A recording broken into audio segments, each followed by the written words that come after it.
A book written by linguist Daniel Everett, a memoir, Don't Sleep, There Are Snakes. This scene where he's in his hut because he's living there with his family, and then, look, there he is, Jigagai, the spirit. Yes, I can see him. He is threatening us. Everyone, come see Jigagai. Quickly, he's on the beach.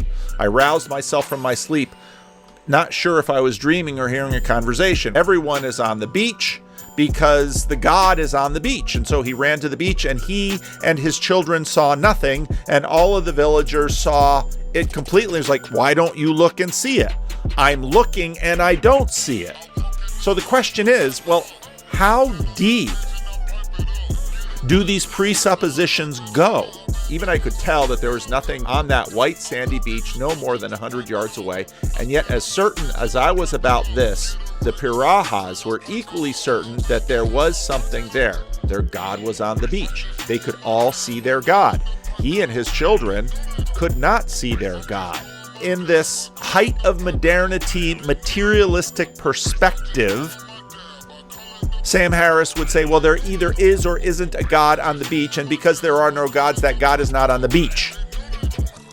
But everyone in that village who grew up in that culture sees the god on the beach, and this man has lived with these people, and he knows them not to be liars. If, let's say, his children had been completely raised by the group of people, could then his children have seen the god? But would they then have been his children? See, this is where these definitions really get strange, because what he had just witnessed over more than 2 decades since that summer morning. I've tried to come to grips with the significance of how two cultures, my European case culture and the Piraha culture, could see reality so differently. I could never have proved to the Piraha that the beach was empty, nor could they have convinced me that there was anything, much less a spirit. Surely we could each see the world as the other saw it, but where does that imagination come from?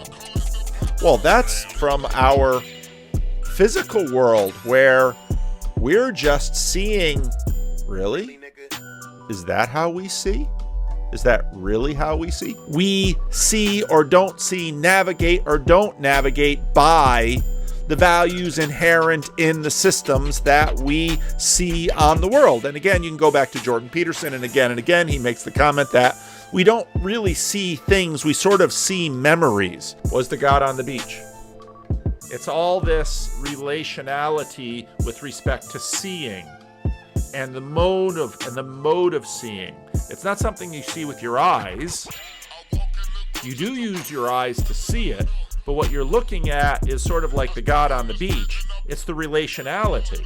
Because when I'm looking at the relationality between things, I'm looking at relationality. And you say, well, is relationality the kind of thing I can grab? No, you can't grab it.